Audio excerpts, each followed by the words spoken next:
এই 5ই আগস্টের বিপ্লবের আগে অনেকেই ইন্ডিয়া গিয়া পলায় আসিল।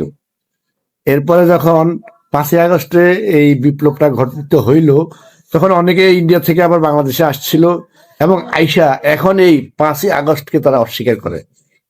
তাইলে এবার বুঝেন, মানে যেই মানুষগুলা এত কিছু করলো, যে মানুষগুলা এই বিপ্লবটা ঘটাইলো, ঠিক আছে, যাদের কারণে আজকে এই বাংলাদেশে তুমি আসতে পারলা, তোমরা এই বাংলাদেশে অনেক কিছু করতে পারতেছো, আজকে তাদেরকে তোমরা অস্বীকার করার জন্য চেষ্টা করো।